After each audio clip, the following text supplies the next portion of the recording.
আসসালামু আলাইকুম। সংবাদে আপনাদের সবাইকে স্বাগত জানাচ্ছি। আমি ফিরোজ তোহা। শুরুতেই আরবে কেবলস সংবাদ শিরোনাম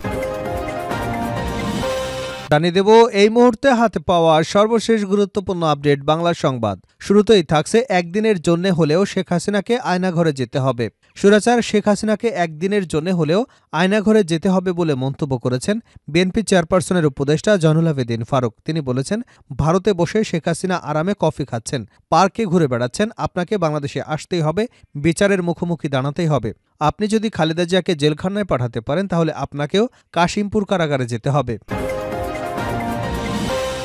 এবারে জানাবো অন্তর্বর্তী সরকারকে হুঁশিয়ারি দিলেন সার্জিস। জুলাই স্মৃতি ফাউন্ডেশনের সাধারণ সম্পাদক সার্জিস আলম বলেছেন, আমরা অন্তর্বর্তী সরকারকে হুঁশিয়ারি দিয়ে বলতে চাই, যদি আপনাদের দায়িত্ব থেকে বিন্দুমাত্র গড়িমসি করেন, এই বাংলাদেশে আপনাদের মুখ দেখানোর কোনো জায়গা থাকবে না। জানাবো রাখাইনে মিলিটারি সদর দপ্তর দখল, আরাকান আর্মির সতর্ক Bangladesh. Myanmar military western commando দখল করে নেওয়া হয়েছে বলে দাবি করেছে আরাকান আর্মি। সেই সঙ্গে ডেপুটি রিজিওনাল কমান্ডার জেনারেল থাউংতুন এবং জেনারেল কেও কোয়েংকে গ্রেপ্তার করা হয়েছে বলে জানিয়েছে। শুক্রবার এক বিবৃতিতে আরাকান আর্মির মুখপাত্র এসব তথ্য জানিয়েছেন। এদিকে ডক্টর ইউনূসকে ধন্যবাদ জানালেন মির্জা ফখরুল।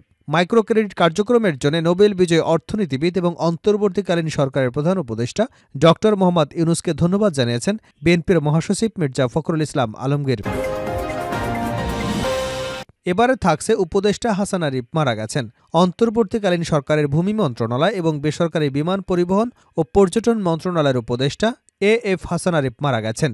ইন্না লিল্লাহি ওয়া ইন্না ইলাইহি রাজিউন। শুক্রবার বিকেলে রাজধানীর লেবেইড হাসপাতালে তিনি মৃত্যুবরণ করেন। মৃত্যুকালে তার বয়স হয়েছিল ৮৩ বছর। তার মৃত্যুর তথ্যটি নিশ্চিত করেছেন তার সহকারী একান্ত সচিব মোহাম্মদ আবেদ চৌধুরী। এবং সর্বশেষ জানাবো ভারতীয় গণমাধ্যমে জোর করে হিন্দু নির্যাতন নিয়ে বক্তব্য ভাইরাল। ভারতের গণমাধ্যমে বাংলাদেশের সংখ্যালঘুদের অবস্থানে একের পর এক জোর করে মিথ্যা বিবৃতি এবং অপতথ্য প্রচারের ঘটনা চলছে। সম্প্রতি ভারতের একটি গণমাধ্যমে প্রকাশিত ভিন্ন দুটি ভিডিওতে নড়াইলের দুই রানী দাবি করেছেন, হিন্দু ধর্মাবলম্বীদের উপর নির্যাতন হচ্ছে, সবাই পালাচ্ছে, পূজা অর্চনা সহ ধর্মীয় আচার অনুষ্ঠান করতে বাধা দেওয়া হচ্ছে। এতক্ষণ শিরোনাম শুনছিলেন, এবার বিস্তারিত। প্রিয় দর্শক, আপনি যদি এই চ্যানেলে নতুন হয়ে থাকেন, ভিডিওটি দেখতে দেখতে চ্যানেলটি সাবস্ক্রাইব করে আমাদের সঙ্গে থাকুন। আর এই ভিডিও সম্পর্কে আপনি আপনার মূল্যবান মতামতটি কমেন্ট বক্সে জানিয়ে দিন। আর হ্যাঁ প্রিয় দর্শক, জানিয়ে দিন ভিডিওটি কোথা থেকে দেখছেন। একদিনের জন্য হলেও শেখ হাসিনাকে আয়নাঘরে যেতে হবে ফারুক। স্বৈরাচার হাসিনাকে একদিনের জন্য হলেও আয়নাঘরে যেতে হবে বলে মন্তব্য করেছেন বিএনপি চেয়ারপারসনের উপদেষ্টা জয়নুল আবেদীন ফারুক। তিনি বলেছেন, ভারতে বসে শেখ হাসিনা আরামে কফি খাচ্ছেন, পার্কে ঘুরে বেড়াচ্ছেন, আপনাকে বাংলাদেশে আসতেই হবে, বিচারের মুখোমুখি দাঁড়াতেই হবে। আপনি যদি খালেদা জিয়াকে জেলখানায় পাঠাতে পারেন তাহলে আপনাকেও কাশিমপুর কারাগারে যেতে হবে। শুক্রবার জাতীয় প্রেস ক্লাবে বাংলাদেশ জাতীয়তাবাদী চালক দলের উদ্যোগে নির্বাচনী রোডম্যাপ এবং জন আকাঙ্ক্ষা শীর্ষক আলোচনা সভায় তিনি এসব কথা বলেন। ভারতের উদ্দেশ্যে জয়নুল আবেদীন ফারুক বলেন, আপনারা দয়া করে সোজা হয়ে যান।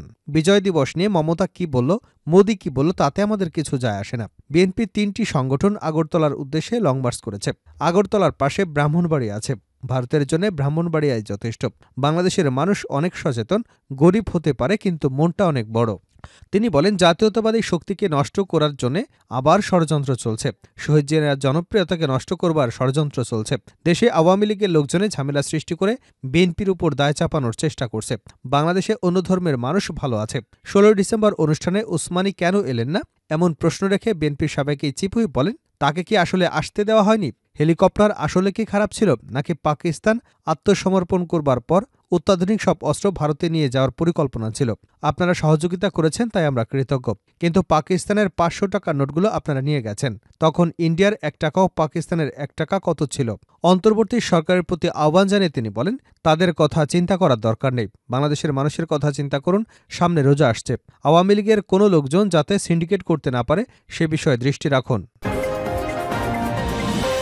অন্তর্বর্তী সরকারকে হুঁশিয়ারি দিলেন সার্জিস। জুলাই স্মৃতি ফাউন্ডেশনের সাধারণ সম্পাদক সার্জিস আলম বলেছেন, আমরা অন্তর্বর্তী সরকারকে হুঁশিয়ারি দিয়ে বলতে চাই, যদি আপনাদের দায়িত্ব থেকে বিন্দুমাত্র গড়িমসি করেন, এ বাংলাদেশে আপনাদের মুখ দেখানোর কোনো জায়গা থাকবে না। তিনি বলেন, জুলাই আগস্টে হত্যার সঙ্গে যারা জড়িত তাদের বিচার করা অন্তর্বর্তী সরকারের সবচেয়ে বড় দায়। যদি তারা এটি করতে না পারে তাহলে এটাই তাদের সীমাবদ্ধতা এবং ব্যর্থতার সবচেয়ে বড় প্যারামিটার হবে।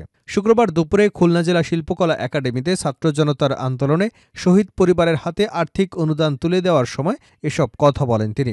সার্জিস বলেন, এই হত্যার বিচার করা, খুনি হাসিনার বিচার করা, আওয়ামী লীগ, ছাত্রলীগ, যুবলীগের যে সন্ত্রাসীরা এই হত্যাযজ্ঞের সাথে সরাসরি জড়িত, যারা অবৈধ অস্ত্র নিয়ে খুনি হাসিনার সাপ্লাই করা অস্ত্র দিয়ে আমাদের ভাই বোনদের হত্যা করেছে, তাদের বিচার করা এই অন্তর্বর্তী সরকারের সবচেয়ে বড় দায়। আমরা অন্তর্বর্তী সরকারকে হুঁশিয়ারি করে বলতে চাই, যদি আপনাদের দায়িত্ব থেকে বিন্দুমাত্র গড়িমসি করেন, এই বাংলাদেশে আপনাদের মুখ দেখানোর আর কোনো জায়গা থাকবে না। তিনি আর বলেন, আমাদের শহীদ পরিবার, আহত যোদ্ধা, আগামী প্রজন্মের আপনাদের শুধু একটি জিনিস অনুরোধ করতে চাই, আমরা দলকানা হব না, কোনো গোষ্ঠীর পূজা করব না, আমরা কাউকে ছেড়ে কথা বলবো না। ছাত্র আন্দোলনের এই সমন্বয়ক বলেন, বিভিন্ন মহলের প্রোপাগান্ডার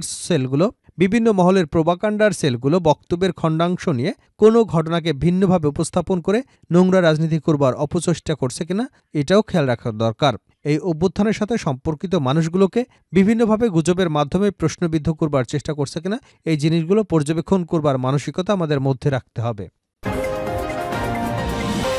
রাখাইনে মিলিটারি সদর দপ্তর দখল, আরাকান আর্মির সতর্ক Bangladesh. Myanmar military western commando দখল করে নেওয়া হয়েছে বলে দাবি করেছে আরাকান আর্মি। সেই সঙ্গে ডেপুটি রিজিওনাল কমান্ডার জেনারেল থাউতুং এর জেনারেল কেও কোয়েংকে গ্রেপ্তার করা হয়েছে বলে জানিয়েছে। শুক্রবার এক বিবৃতিতে আরাকান আর্মির মুখপাত্র এসব তথ্য নিশ্চিত করেছেন। বিবৃতিতে বলা হয়, রাখাইন প্রদেশের পুরো ওয়েস্টার্ন মিলিটারি সদর দপ্তর দখল করে নেওয়া হয়েছে। গ্রেপ্তার করা হয়েছে ডেপুটি রিজিওনাল কমান্ডার জেনারেল থাউতুন এবং জেনারেল কেও কোয়েকে। সেই সঙ্গে মিলিটারি কাউন্সিলে যে সদস্য পালিয়ে গেছে তাদের তাড়া করবার চেষ্টা করা হচ্ছে। বিবৃতিতে আরও দাবি করা হয়েছে, শুক্রবার 20 ডিসেম্বর বেলা 12টার মধ্যে পুরো ওয়েস্টার্ন রিজিওনাল মিলিটারি হেডকোয়ার্টার দখল করে নেওয়া হয়েছে। এদিকে রাখাইন প্রদেশের এই মিলিটারি সদর দপ্তরটি একেবারেই বাংলাদেশের সীমান্তের কাছে অবস্থিত। এই পরিস্থিতিতে বাংলাদেশ সীমান্তে সতর্কতা বাড়ানো হয়েছে বলে জানিয়েছে সংশ্লিষ্ট মহল। স্থানীয়রা জানিয়েছে, গত সপ্তাহে মিয়ানমার সীমান্ত লাগোয়া বাংলাদেশের বিভিন্ন জায়গা থেকে লাগাতার বিস্ফোরণের শব্দ শোনা গেছে। সংবাদ মাধ্যমের খবর অনুযায়ী বুধবার রাতেও ঘণ্টাখানেকের জন্য বাংলাদেশের কক্সবাজারের টেকনাফের বিভিন্ন প্রান্ত থেকে বিস্ফোরণের শব্দ শোনা গেছে। বিষয়টি নিয়ে টেকনাফ প্রশাসনের তরফে জানানো হয়েছে, মাঝখানে লাগাতার বিস্ফোরণের শব্দ শোনা যাচ্ছিল, তবে বুধবারের আগে 9 দিন টেকনাফ থেকে কোনো বিস্ফোরণের আওয়াজ কানে আসেনি। বুধবার রাতে ঘণ্টাখানেক ধরে বিস্ফোরণের শব্দ শোনা গেছে। এই পরিস্থিতিতে নতুন করে স্থানীয় বাসিন্দাদের মনে উদ্বেগ তৈরি হয়েছে। আতঙ্কে তাদের রাত কাটছে বলে দাবি করা হয়েছে টেকনাফ প্রশাসনের তরফে। বাংলাদেশ মিয়ানমার সীমান্তে সতর্কতা বাড়ানো হয়েছে। চলমান পরিস্থিতিতে বাংলাদেশ মিয়ানমার সীমান্ত আরও নজরদারি বাড়ানো হয়েছে। নাফ নদীর পূর্ব দিকে মিয়ানমার অবস্থিত। টেকনাফ প্রশাসন জানিয়েছে, সীমান্তে বাংলাদেশ উপকূলীয় বাহিনী এবং বিজিবি নজরদারি বাড়ানো হয়েছে। স্থলপথে চলছে কড়া নজরদারি চালানো হচ্ছে নৌপথেও। সংশ্লিষ্ট মহলের মতে, মিয়ানমারের এখন যে পরিস্থিতি তৈরি হয়েছে তাতে বাংলাদেশে অনুপ্রবেশ আরও বাড়তে পারে। রোহিঙ্গাদের নিয়ে বাড়তে পারে সমস্যা, জটিল হতে পারে রোহিঙ্গা প্রত্যাবাসনের বিষয়টিও। আর এই পরিস্থিতি মিয়ানমারের ঘটনা নিয়ে বাংলাদেশেও উদ্বেগ তৈরি হয়েছে বলে মনে করছে সংশ্লিষ্ট মহল। ডক্টর ইউনূসকে ধন্যবাদ জানালেন মির্জা ফখরুল। মাইক্রো ক্রেডিট কার্যক্রমের জন্য নোবেল বিজয়ী অর্থনীতিবিদ এবং অন্তর্বর্তীকালীন সরকারের প্রধান উপদেষ্টা ডক্টর মোহাম্মদ ইউনূসকে ধন্যবাদ জানিয়েছেন বিএনপির মহাসচিব মির্জা ফখরুল ইসলাম আলমগীর। তিনি বলেন, দেশের তৃণমূল পর্যায়ে অর্থনৈতিক উন্নয়নে মাইক্রো ক্রেডিটের ভূমিকা অপরিসীম। ডক্টর ইউনূস সেই উদ্যোগ শুরু করেছিলেন, এজন্য আমি তাকে আন্তরিক ধন্যবাদ জানাই। শুক্রবার দুপুরে ঠাকুরগাঁওয়ে ইকো সোশ্যাল ডেভেলপমেন্ট অর্গানাইজেশনের ৩৬তম প্রতিষ্ঠা বার্ষিকীর অনুষ্ঠানে ভার্চুয়াল মাধ্যমে যুক্ত হয়ে সব কথা বলেন তিনি। বিএনপির মহাসচিব আরও বলেন, তৃণমূলের দারিদ্র্য এবং অসহায় মানুষ যারা ব্যাংকিং সেবা থেকে বঞ্চিত, তারা এনজিওর মাধ্যমে অর্থনৈতিক উন্নয়ন ঘটিয়েছেন। মাইক্রো ক্রেডিটের আন্দোলন দেশের অর্থনীতির পরিবর্তন শুরু করেছে এবং সেই পুঁজির ফলে অর্থনীতি একটি স্থিতিশীল অবস্থানে পৌঁছেছে। তিনি তার বক্তব্যে উল্লেখ করেন, আমি একজন তৃণমূল থেকে উঠে আসা রাজনৈতিক কর্মী। আমার অভিজ্ঞতা দেখেছি প্রতিটি এনজিও দেশের উন্নয়নে ভূমিকা রাখছে। যদি এই কাজগুলোকে সমন্বিতভাবে মূল অর্থনীতির ধারায় সংযুক্ত করা যায় তাহলে দেশের অর্থনীতিতে আরও ইতিবাচক পরিবর্তন আসবে। সর্বশেষ জানাবো, ভারতীয় গণমাধ্যমে জোর করে হিন্দু নির্যাতনের তথ্য দিয়ে বক্তব্য ভাইরাল। ভারতের গণমাধ্যমে বাংলাদেশের সংখ্যালঘুদের অবস্থা নিয়ে একের পর এক জোর করে মিথ্যা বিবৃতি এবং অপতথ্য প্রচারের ঘটনা চলছে। সম্প্রতি ভারতের একটি গণমাধ্যমে প্রকাশিত ভিন্ন দুটি ভিডিওতে নড়াইলের 2 রানী দাবি করেছেন হিন্দু ধর্মাবলম্বীদের উপর নির্যাতন হচ্ছে, সবাই পালাচ্ছে, পূজা অর্চনা সহ ধর্মীয় আচার অনুষ্ঠান করতে বাধা দেওয়া হচ্ছে। এসব বক্তব্য সামাজিক যোগাযোগ মাধ্যমে ভাইরাল হয়েছে। তবে উভয় নারী স্বীকার করেছেন তারা ভারতীয় গণমাধ্যমে গণমাধ্যমের চাপে মিথ্যা তথ্য দিয়েছেন। এর ফলে তাদের পরিবার, প্রতিবেশীরা এবং স্থানীয় হিন্দু সংখ্যালঘু সম্প্রদায়ের লোকেরা চরম বিব্রতকর পরিস্থিতির সম্মুখীন হয়েছেন। ইতিমধ্যেই সামাজিক যোগাযোগ মাধ্যমে খুকুরানী বিশ্বাসের ওই বক্তব্য ব্যাপক ঝড় তোলে এবং ভাইরাল হয়েছে।